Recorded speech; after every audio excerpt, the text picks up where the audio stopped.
Please. Thank you. I'd like to begin by thanking our gracious host and hostess for such a lovely evening. And I'd like to thank you for...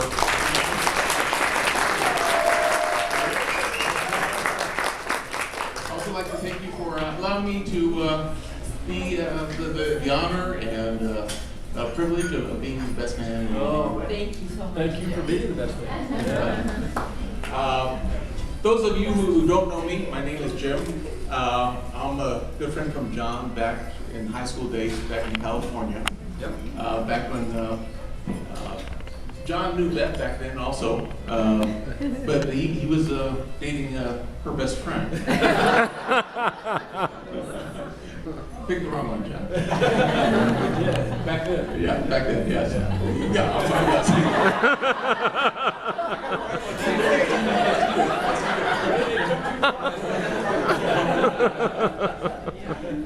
John and I both had a love for flying, and we became really good friends. And I've been married 28 years now, and John, you've been married about 2 hours. But I know you're going to be a good husband, and I'll tell you why. I think so too. The reason why is because marriage is a lot like flying. How so? When you're sitting in the co-pilot seat, you know, everything seems easy. But when you move over to the pilot seat, you end up with responsibilities, and things are still fun, but they come along with a little bit more work. And so to be a good pilot, you have to work hard, and you do work hard. And to be a good husband, you have to work hard too. And so good marriages, they don't happen by accident. Every flight, you have baggage. Everyone that comes on your plane has baggage. Right? I got mine, you got yours, she has hers, everybody has baggage. Doesn't everyone have baggage? Everyone can hear, they all have baggage, right? The important thing to remember about a good flight is that where to put the baggage. You don't put the baggage up in front of you. You put it behind you down in the luggage compartment, and the flight goes a lot smoother that way. And then as you go flying, you always have turbulence. Every flight has turbulence. It could be just a little bit of a chop, or it could be one of those ones where it bounces around the cabin and you feel like a rock in a tin can. The thing to remember is to keep your seatbelt on, and that the turbulence will pass. It doesn't last the whole flight. You'll run into these times. And then the weather. You got to look out for the weather. And we saw some beautiful storms over here this afternoon, and as you know, you don't fly into thunderstorms, Jay. And so when you see a storm brewing, you don't fly through it. You go around it.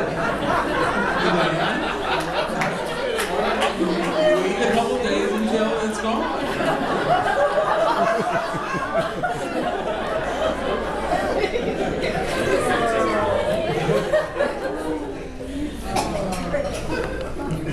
The pros make it look easy.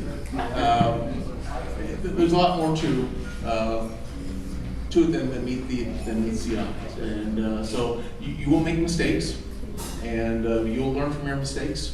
I've heard it said that a smart man learns from his mistakes, and a wise man learns from others' mistakes.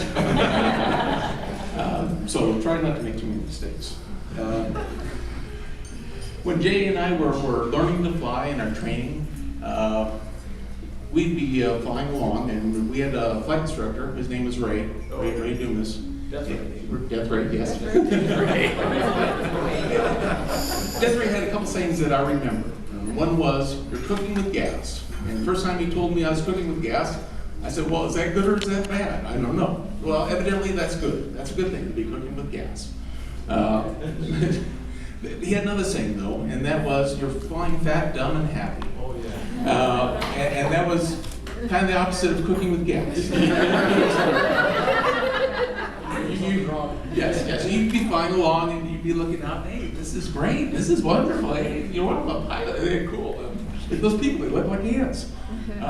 And then Ray would reach over to the throttle and pull back the power, and all of a sudden it would go deathly quiet.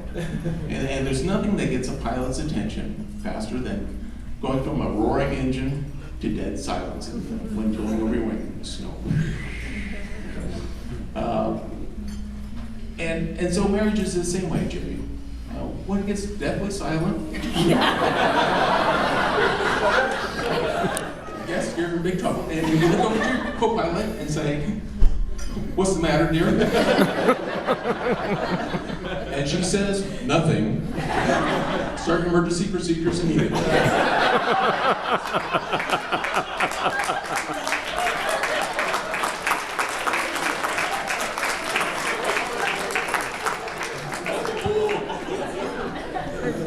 Well, and marriage